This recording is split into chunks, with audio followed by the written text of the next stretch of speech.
SVG wins at Sonoma, but the focus now shifts to the race to the chase. Can SVG hold onto a chase spot? And we finally have a new points leader. We're going to talk about all that and more here on today's episode of the Gay Racing Podcast. Hello, welcome back to another episode. Zach and Alex are back with you. Hello, Alex. Hello. Have you had fun watching road course racing? This is the last one of the year. I think I'm ready to be done. I think I'm over it. Yeah, I think I'm over it. We'll talk about Sonoma later, because I think the vibe about Sonoma is not very good with all the fans after that race. But we still have enough to talk about. There's a lot to that. Sonoma's kind of changed. But happy Pride Month, of course. This is the last episode of Pride Month. Yeah. All the rainbows are going to disappear. More on that later. Like literally, the rainbows are going to disappear. Foreshadowing. Hot topics. Yeah. Stay tuned. So SVG won at Sonoma. Whether you did watch or didn't watch, you probably already knew that, but it was close. It was closer than you might have thought. Chase Briscoe, really hard charge late. Chase Briscoe is not someone I would expect to have a charge on SVG. I was pretty impressed with that. People are asking, because, think about back to Watkins Glen, SVG, he pulled a Lewis Hamilton and won by seconds. It was a huge margin of victory. Yeah. People are asking yesterday, okay, has the field finally closed the gap to SVG? Which is a fair question. There's a few things I want to point out. This was the first Sonoma race with the lower downforce, the higher horsepower. They might have had a new tire compound as well. There's a lot of tire wear yesterday, and that was the key talking point. Yeah. And I thought the racing was pretty good because of that. A lot of guys struggling with grip. Yeah. And there's also the thought, okay, sometimes SVG literally just plays with the field. And the other story yesterday was SVG managing the gap, right? Saving the tires, letting Chase Briscoe, or letting whoever was in second, whether it was Connor Zilisch or whoever, make it think oh, I'm catching them, I'm reeling them in, but they just end up burning their tires. Right.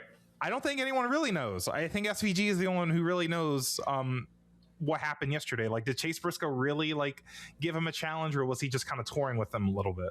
Well, I saw this post that said SVG, the driver, is just so much better than the rest of the field on the road courses specifically. But the thing is that some of these guys could beat him based on the car, because Trackhouse cars aren't as good this year. That's a really good point. And the Toyotas are really, really, really good. But SVG, the driver, is just so good that he's able to seamlessly beat these guys. And maybe they have closed the gap a little bit, but it still comes down to the driver was the best. Especially at a road course. I mean, the driver is the one making all the execution happen. I mean, we saw last week at Chicago with 2311 specifically. Toyota has something even at the road courses, which it doesn't matter for the rest of the season now, but that became kind of clear to me with how fast GGR was yesterday. All of their drivers having really good runs. So, 2311 had a rough day, right? To say the least. If you do the math, it's SVG, who is the road course god, but he has a bad car. And then you have Chase Briscoe, who is pretty good at road courses. He's fine. He's a really good race car driver with, the best car in the field mechanically. Yeah, that's going to be a pretty close race. And that's why we watch racing. And that's what makes it's why I'm not bored about SVG winning all these races. I understand if someone is, right? Yeah. But especially, I think it really shows that it's still possible for the driver to be the one who's making the big difference here. It just shows how good he is. That's what's awesome about road course racing, because I think NASCAR fans don't realize how much setups impact oval racing, because there's only so many different ways to take oval turns. It really is all about the car performance. Not all, but it's car performance is a large portion, right? So, and I think another thing with these drivers is, they don't like getting beat by SVG. They don't. They're competitive. These are some, They didn't like how SVG used to come in here, or they don't like how SVG came in here and started winning all the road course races, right? Yeah. But, they're going to keep trying. They have been trying. And the more road course races we have, SVG's kind of pushing everybody to get better. It just takes time. And now we don't have any road course races for the rest of the year. So, but yeah, there's not much for SVG left there's not much left for him to do, because now he is tied for, I believe, second on the road course win list with Tony Stewart.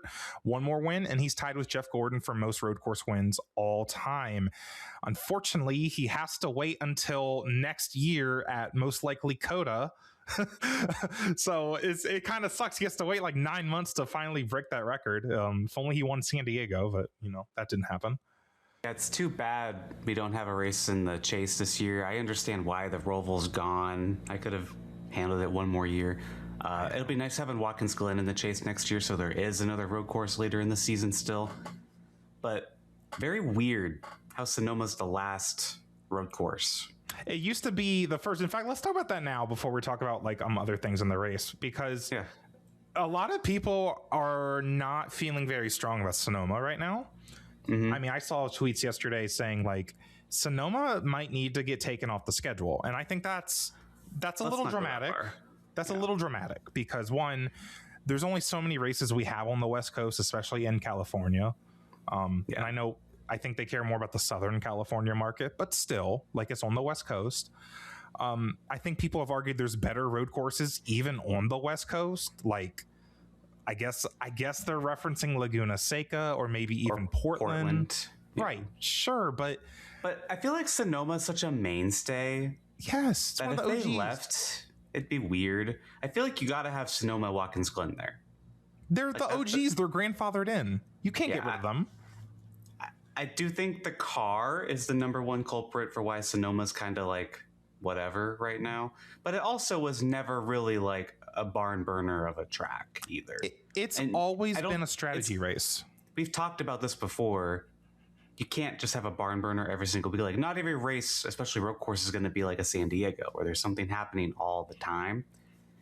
But you mentioned strategy. Stages have killed Sonoma.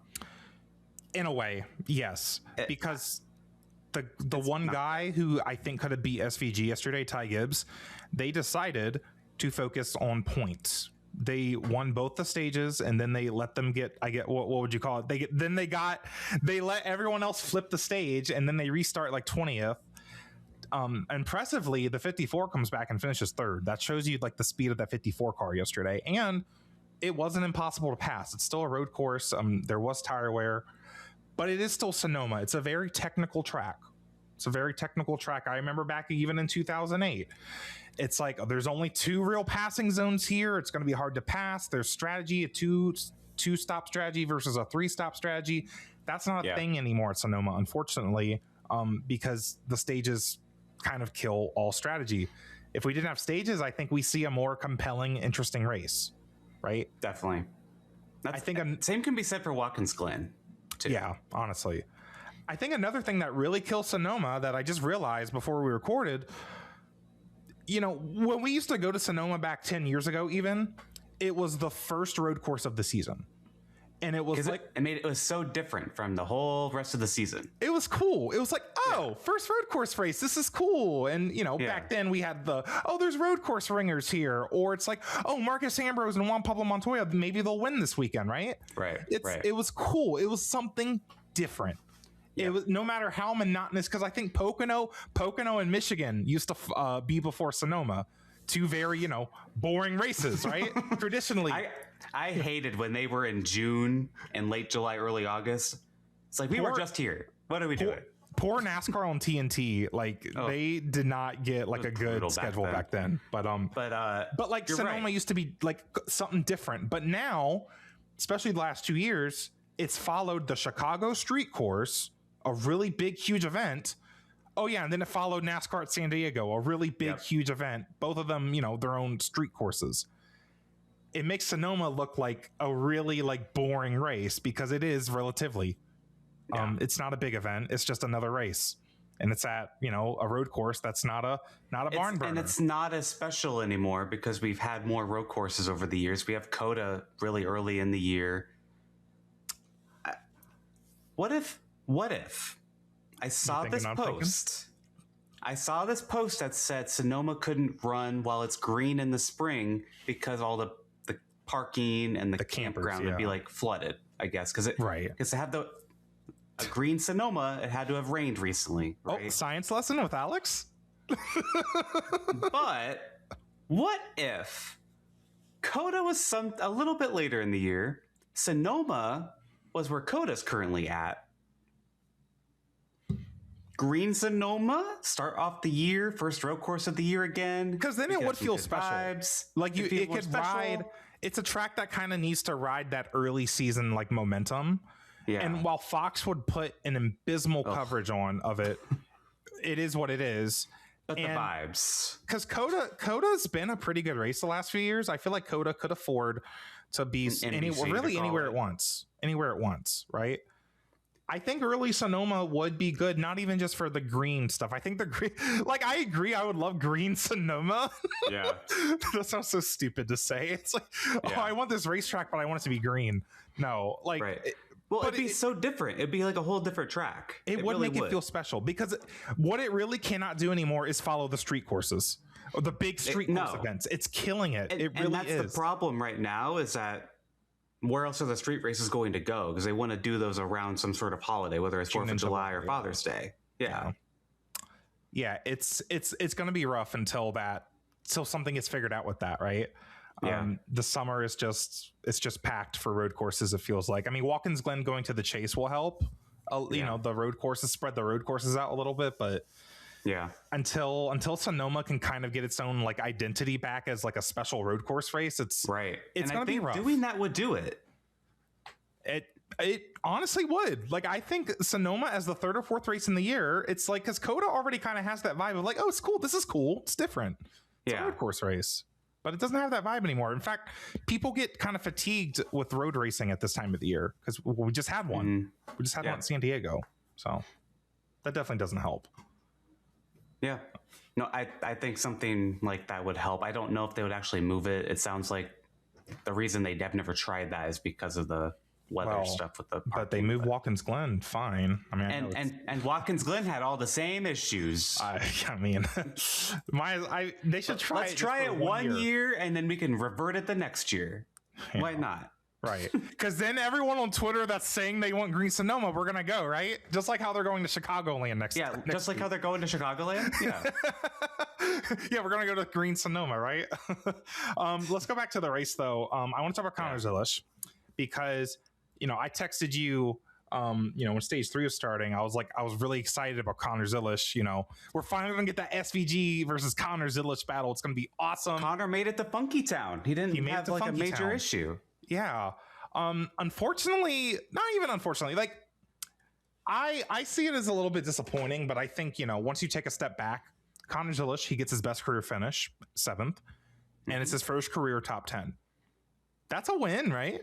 That's good. He needed finished the damn race. And I think after how disappointing Chicago was, and he's still a rookie. I think expectations still kind of need to be low. Mm-hmm. All in all, it's a good week, but I just feel a little bittersweet about the whole thing because it's like, man, he really, he got kind of swamped on a restart. Yeah. He just didn't have a good restart and he fell to 3rd. And then I don't think maybe it's just inexperience, but I don't think he took care of his tires like everyone else around him was. He wasn't in the SVG zip code, right? He wasn't, the guy who was challenging SVG was Chase Briscoe, was not Connor Zilisch. But still only his like 6th road course race in this car, I think. So he'll get better. He'll learn. I think we're still putting a lot of expectations on him, but this is a building block. Like 7th is a really good, it's his best career finish, right? Yeah. He's building slower than I think we all thought he would, but he at this point, he just needs to finish races anyways. And definitely top 10 at a road course, I think meets expectations. I do think just the Trackhouse cars not being as good. Like, that's SVG, also. Everyone knows he can win on these things. He won in his first start. But Connor Zilisch is learning a whole new car, and this car is similar to what SVG already drove in Australia. Yeah, true. So he had a lot of things that just lined up for him, even as he's been in Cup for a little bit now. Connor's learning this car from the get-go. Like, he's still learning it. And he'll get there. He was running well at Coda as well until he got spun out on a late restart. he'll get there, especially on the road courses. I think restarts are the hardest part of this because restarts They're much more aggressive.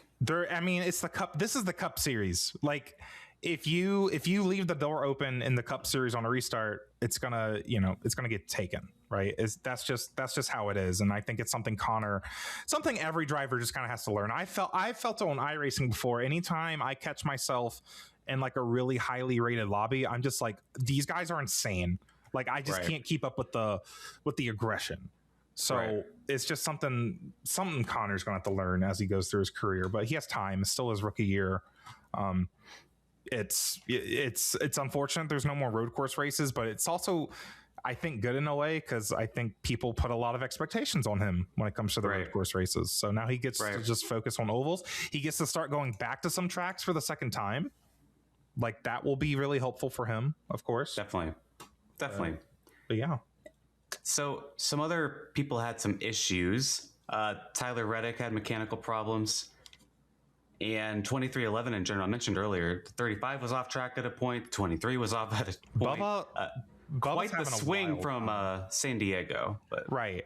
Bubba, can I talk about Bubba? And then we'll talk about more in points later. But like, he's had like 2 top 5s in like the last 4 weeks. And then the other 2 finishes are just like outside the top 20. It's like he's been so up and down, and it's just stressing me out because like, he had speed. Like, he's been really fast at the road courses. Just he had an incident Saturday as well. It's just the weekend kind of got away from him. I guess luckily the road courses are over for him, but they can focus on the ovals. We'll see. Right. And then Denny Hamlin got spun by Carson Hocevar indirectly. It was turn 7 at Sonoma, and this is the thing, this has been happening at turn 7 at Sonoma for years. Yes Do you remember that one time it was like McMurray, Harvick, and Stewart, they all spun at the same time? It was like 2008. Yeah. It turn 7 is kind of calamity corner at Sonoma, especially like after a restart, the field's all packed up. And the thing with these Cup cars and these Cup drivers, we just talk about how aggressive they are. Well, they're all literally just like jamming it like sardines into the turn 7. Yeah. And Connor is just getting pushed by Brad Keselowski, and he gets into the 11 spins. So it just it's just one of those things where, again, it's like, we're not really going to give Hocevar benefit of the doubt. Like, yes, you look at this, any other driver, it's like, whatever. But of course Hocevar is involved. It's hard to give him benefit of the doubt. Something you said was going to happen. I'm not saying that's what this is. But you did say that Hocevar was going to make Denny Hamlin upset at some point, and it was going to kind of be like a pivotal moment, and Denny might be the guy to humble Carson a little bit. Could this be like the start of that, similar to like when Boyer caused that crash in Martinsville with Gordon? That kind of was the first domino there. I think Denny is smart enough to look at that and be like, that's just NASCAR. Like, that's just NASCAR. Yeah. It's everyone. I would say that Martinsville incident in 2012 with Boyer Gordon was also just NASCAR. Well, that's a little different. Like, that was for the win, and he threw it in there on a restart. True. Like, that's. And Denny didn't expect to finish above 30th probably at Sonoma. Well, see, I don't know, because he actually was running pretty good. Like, I think he even got stage points, and I think Denny, just knowing how Denny is and how competitive he is lately. Mm-hmm. I'm thinking he's been putting a lot of effort into the road courses, even though people might not think he is. Not in terms of like for the championship, but just like, well, if we're going to go road course racing these next 2 weeks, I might as well get as good as I can, maximize my points, especially, he just took the points lead from Tyler Reddick, which we'll look at in a minute. He needs everything he can get. But I believe that was the start of stage 3, and it didn't bring out a caution. So what kind of sucks about that is it cost him a lot of spots, and he finishes I think 26th, I believe. Yeah, he finished 26th, and he's not going to get those points back. He probably wore his tires, but yeah, I think that's it. And then I think we're ready for points, I guess. Yeah, we can pull up the point standings. Yeah. So I mentioned Denny Hamlin just took the points lead over Tyler Reddick, and thank you to Toby Christie for this graphic, as always, that we borrow every week. Yes. Denny Hamlin points leader only by 1 point. It's getting tight. First time someone who's not Tyler Reddick has led the points all year. We were talking at a point that might not happen, yet here we are. Yeah. And so Ty Gibbs, who finished third yesterday, but gave up a lot of track position to get stage points yesterday. Well, I mean, he just passed Kyle Larson for fourth in points. Yeah. So I think it's worth it, I guess. I think it's impressive that 54 team is shooting for top three. I think they can get top three. It's so impressive Ty Gibbs is fourth in points. I think I wouldn't say he's having a loud season, right? He got that win at Bristol. But fourth in points is just really impressive. It's really quietly racking in those points, staying top six. I think it speaks to their consistency because they haven't had the issues. I feel like Bell and Briscoe have just had so many issues. Yeah. And Hamlin's been setting the world on fire. Ty Gibbs is hey, this is what a JGR car looks like when they're normal. Yeah. They're fourth. No issues. They're not setting the world on fire. They're just normal in PC. Yeah. Patreon member Blake brought up a really good point that I noticed with Kyle Larson, who's fifth in points, had a great day yesterday. He's stacking up the top fives. And they've had five top fives in the last 6 races. They're on a really good streak. I think that 5 team, I don't think they care about the winless streak. They have learned how to points race. And I think that's going to be really dangerous once we get to the chase. And I'm not just saying this as a Larson fan, but to be fair, Blake pointed it out. And I'm just reiterating what the people are saying. Kyle Larson's on a bit of a hot streak, even though it might not look like it. And I don't think the 5 team, they want to get back to victory lane, of course, and there's a lot of points with winning, but I don't think so many times that top 6 in points is where you want to be a championship contender, and Larson's fifth. And what have people there? What have people criticized about Kyle Larson before? The fact that he just steps on it, right? He's not stepping on it. He was either winning or he was crashing. This year he's been consistent, and I don't recall seeing that from him ever, really. And besides maybe 2021. Valuing points, he's the highest Chevrolet, the highest Hendrick car. He's setting, and this is a shift that happened recently. I remember TV kind of talking about it. One of the pit reporters talked to Cliff Daniels. We really had to shift our mindset. It's going to be a storyline that we have to watch coming into the chase. And there's other stories like that in the top 10, like Chris Buescher, Chase Elliott. They've been consistent. This points format was made for them, and we're seeing that, right? Yep. Yeah. And we didn't mention, but Brian Blaney's still third in points. Quiet. So very quiet. Chase Elliott in 6th, Buescher 7th, as you said. Then Hocevar, Suarez, Bell, the top 10. Chase Briscoe in 11th after his strong day. We've expressed a little concern for William Byron. He's plus 57 in 12th. Bubba Wallace is 13th, plus 55. SVG, plus 36. Is that enough to make the chase? I'm not sure. I'm not confident with this for him. His best bet is the fact that we do have 2 super speedways in the next 8 races before the chase starts. And there's also a few short tracks, which he seems kind of strong on. We have North Wilkesboro and we have Richmond and kind of Iowa. But tracks that require a lot of braking input, I think he's more comfortable on. It's going to be close. And we look at the guys around him. If I'm him, I want qualifying to rain out at Chicagoland. Right. I want qualifying to rain out at any of these tracks that I am just not, Chicagoland, he's never been there. Most of the field hasn't been there. It's been that long. Yeah. But, he just wants qualifying, I think, to rain out so he can stay in the top 10 all day like we saw a few weeks ago. It's going to be weird. It's going to be rough because, I don't know, Ryan Preece and Austin Cindric, they are also kind of just being quiet and just being consistent right now. Eric Jones has had some really strong days lately. Brad Keselowski, I feel like RFK has the speed. He could have pull off some top 5s. I could see him. I think it will be impressive if we get to Daytona and he is at the cut line. I think that would be really impressive. I'll say that because it's going to be close. 36 points is not a lot, especially with how Trackhouse just has been.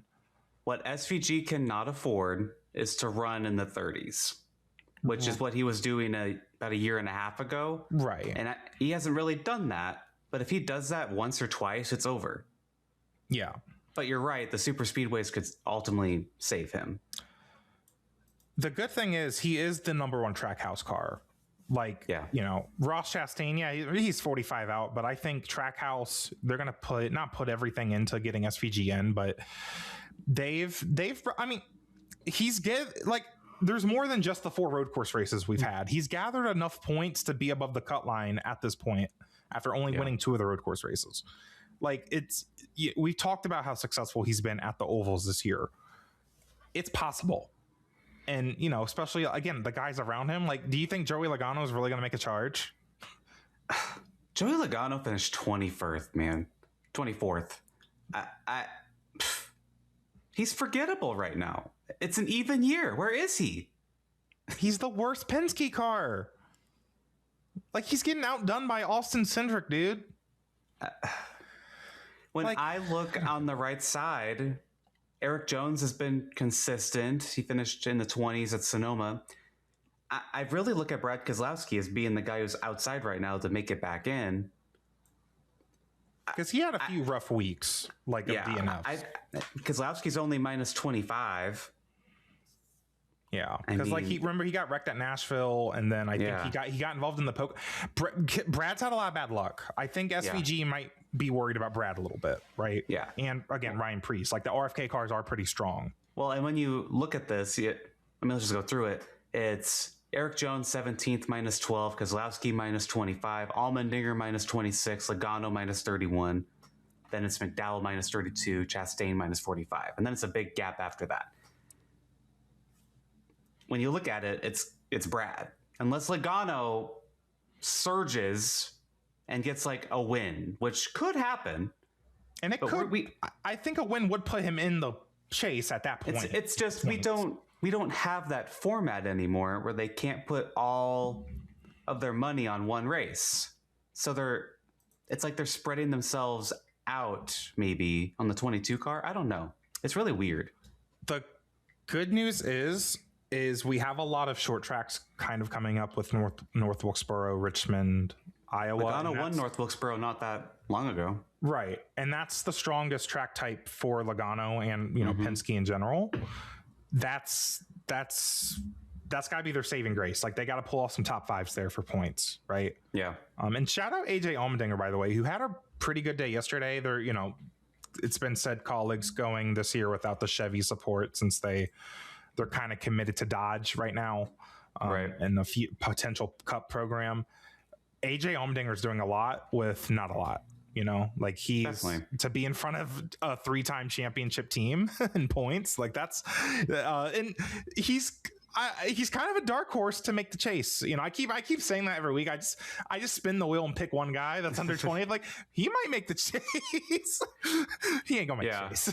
How did it make you feel hearing AJ Allmendinger's done 500 Cup starts? Because you've been watching since around he came in to Cup. Yeah. I remember when he used to not make the races.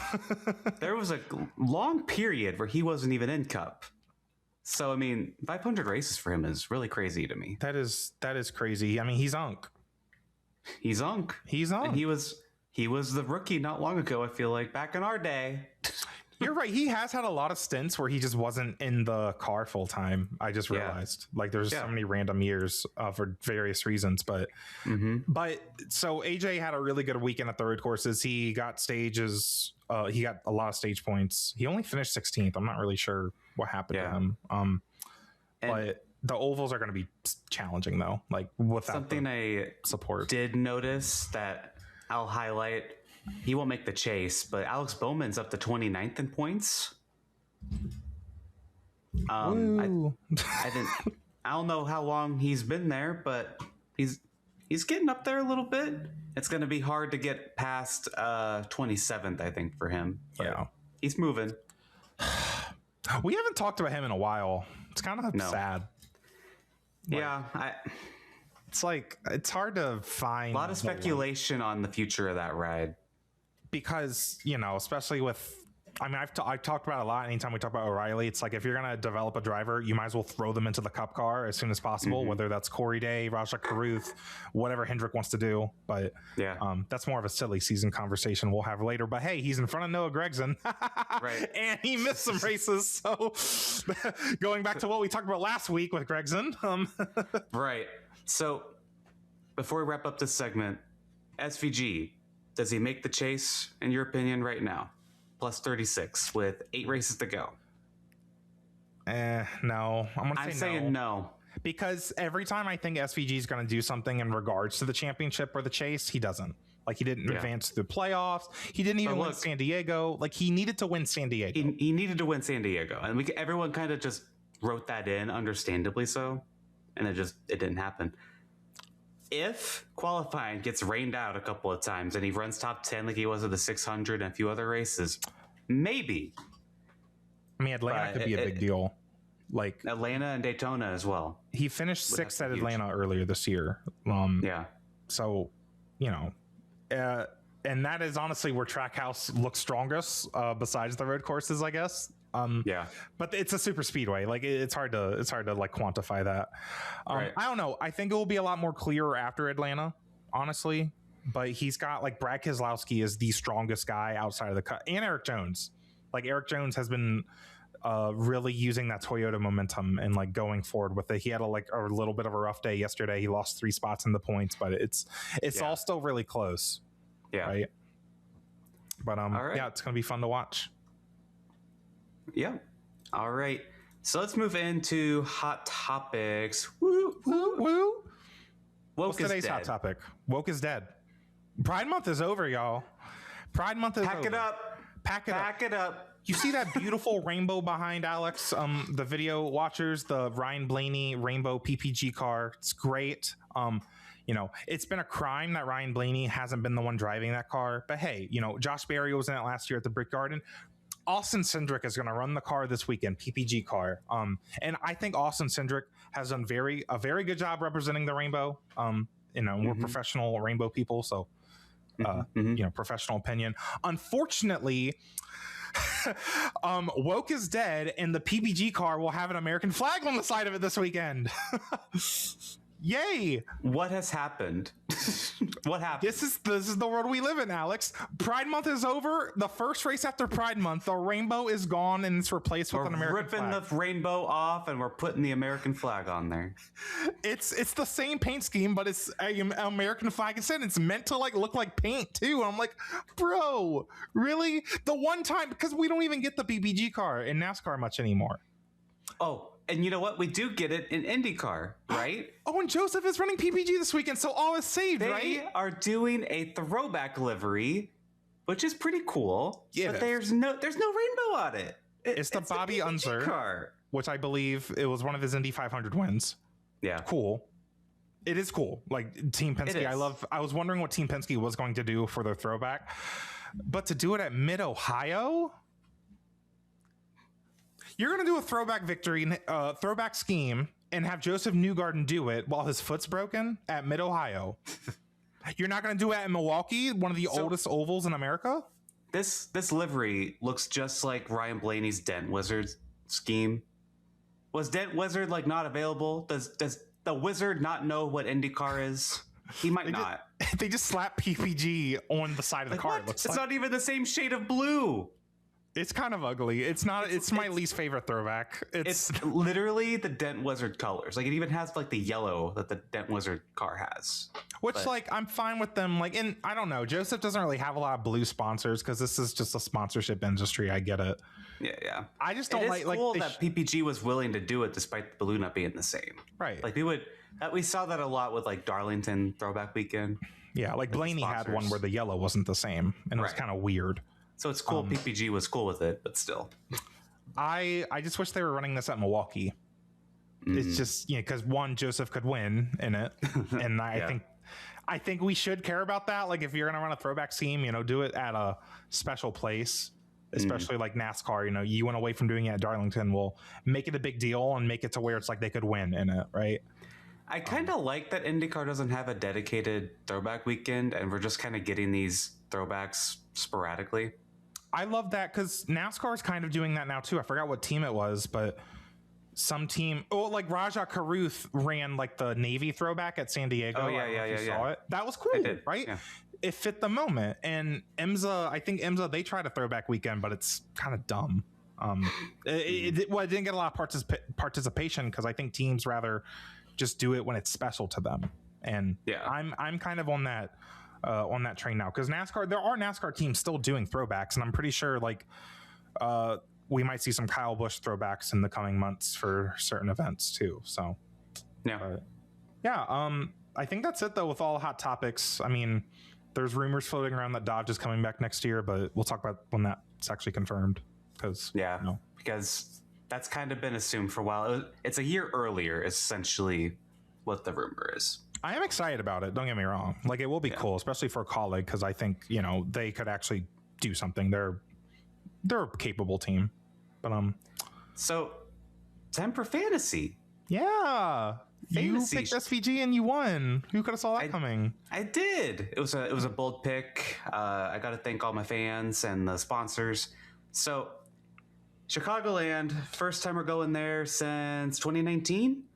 Yep, and the last winner there was Alex Bowman. Wow. So and then only Bowman, Keselowski, Hamlin, and Larson.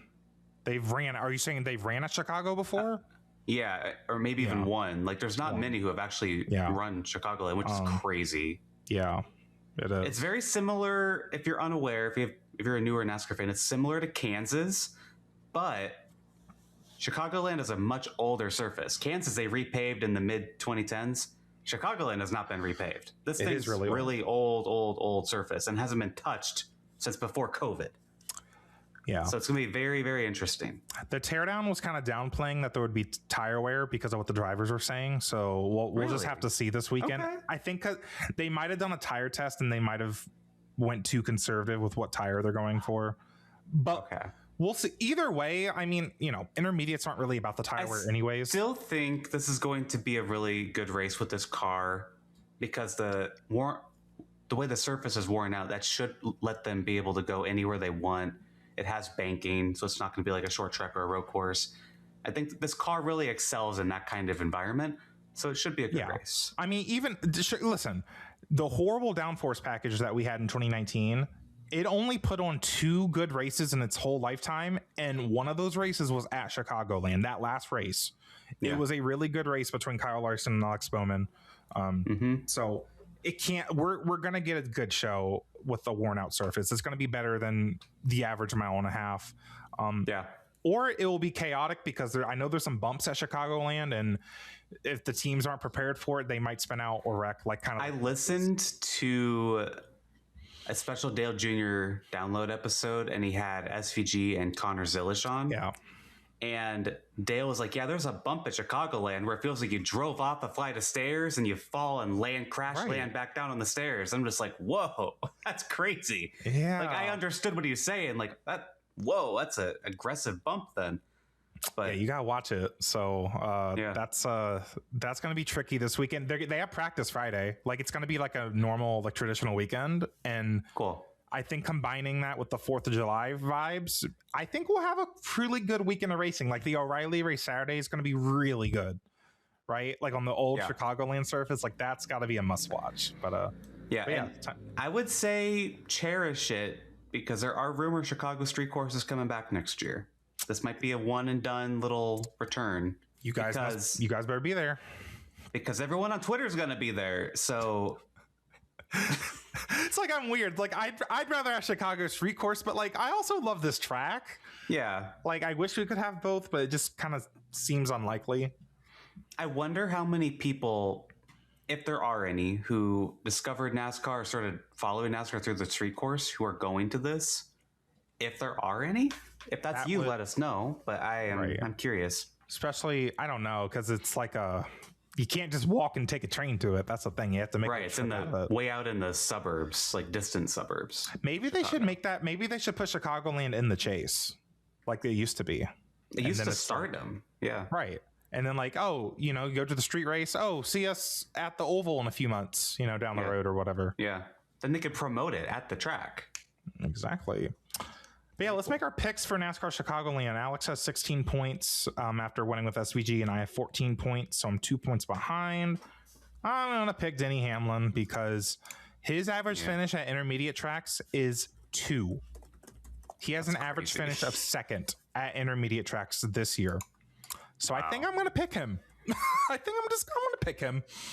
Yeah. Yeah. Makes sense. I think I'm just going to pick him.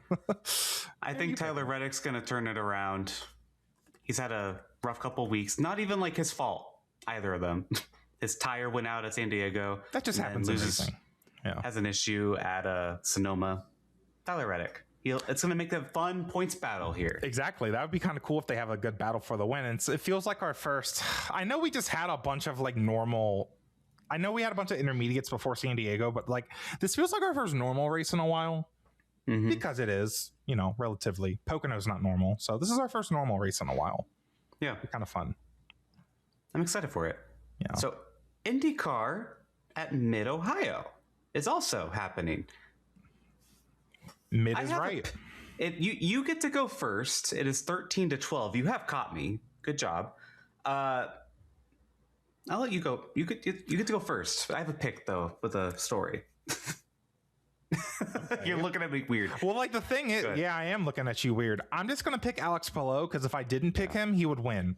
And this is an experiment at this point because it's like if I keep picking him and he doesn't win, then it's like someone else will win the championship. Right. So yep. This is an experiment. So I am gonna go with Christian Lundgaard. Okay, that's what I thought you were going for because he's won the last 2 regular road course races. So this is kind of a hot topic, but have you seen the rumors that are out there that Scott Dixon and Christian Lundgaard? Those rumors. I was like, what rumors? Could be doing a ride swap for next year. We've all seen those rumors. I've seen the rumors. No. But seriously, have you guys seen that? Zach, have you seen that? I've heard about Scott Dixon and McLaren. I didn't conceive it as Dixon going, Lundgaard going. I thought initially, because I heard this at Gateway, that Dixon had not ignored, but not took up the opportunity to talk with Ganassi for the exclusivity period. He let that pass. And then I heard from another person, Dixon could be going to McLaren. And I'm like, what?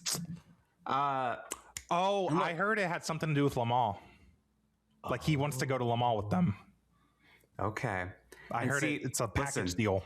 I am not an official source. I didn't say anything until the other legit people were talking about it. Bob Pockris, Marshall Pruitt, Jenna Fryer, they've all reported this, that this is being talked about. Yeah. So the rumor is that Scott Dixon and Christian Lundgaard could be doing a little ride swap. I don't know what that means for Nolan Siegel. Well, also, while we're talking about it, Felix Rosenquist is not going back to Meyer Shank Racing. Where the hell is he going? It's kind of a crazy IndyCar silly season. Joseph Newgarden, because we don't know what's going on with him either. Well, I think Newgarden is technically on another year, but there were rumors that he wanted out a year early. There's a lot of interesting silly season stuff. Marcus Ericsson's contract is up at the end of the year. That's the expected spot for Rosenquist, I believe. Mm-hmm. But maybe he's going to go to the other McLaren. There's a lot going on. A lot of things going on in IndyCar silly season. I just thought I'd bring that up as I pick Christian Lundgaard for fantasy. Yeah. And we'll talk about all that when things get official. But right. Yeah, that is an interesting story to follow. And honestly, it is interesting to see. I think one of our why'd you put 45? You don't drive the 45 anymore. Bro, you were speaking of throwback. Good luck. Throwback. I think the winner's going to be one of those two. It's going to be one of those two. And especially with how the races have been playing lately, where they actually are throwing yellows. I don't know. Mid-Ohio, 4th of July weekend, something IndyCar has kind of done last few years. It's whatever. It's fine. It's fine. It won't conflict with NASCAR, at least. True. NASCAR is kind of running a Sunday night-ish race. Next 3 races are Sunday night. Yeah. Yeah. So I don't know if I'll be here the next few weeks, you guys, because my job, I don't think I'll be able to do a Monday night as we normally record. Right. And I was like, Zach, I could record on Sunday night. Then Right. look at the schedule. Like a Sunday night after a normal, 3:00 race, which would still take 5 hours. But hey, we record at 8:00. You can get to bed for your beauty sleep. That's great. Yep. Not if all 3 of those races are actual Sunday night races. Yeah. So the jury's out on what's going to happen. Worst case scenario, I do a solo show like I did at Bristol, but I might find some guests to come chat with me. Or it might I be a can good try opportunity making too. something happen, but we'll see. It might be a good opportunity too. So just stay tuned. We'll have something. I don't know. I ain't working this summer. My job is seasonal the other way. I ain't do. But yeah. NASCAR Chicagoland is gonna be a great way. It's gonna be a pretty good weekend of racing. I watched IMSA at Watkins Glen. I'm not going to talk about it, but it was fun to watch racing. Anything else to talk about, Alex, before we wrap up the show? Patreon stuff. I think that's about it. Make sure you check out our episode with Alyssa Moore. We only did one Pride Month episode, the guest episode this year. We were going to do 2, but it just didn't work out, unfortunately. Sorry about that. Girl, we're tired. Busy. We busy. We're tired. We're busy. Yeah. Yeah. Make sure you check that out. Thank you to our Patreon members for their support at patreon.com/gayracingpod. And like and subscribe on YouTube and leave 5 stars on the podcast platforms. And follow us on all the socials at Gay Racing Pod, at New Gaiden, and at Dreamy Zack Racing. And we'll see y'all next week to talk about NASCAR Chicagoland and IndyCar at Mid-Ohio. Bye, guys. Bye.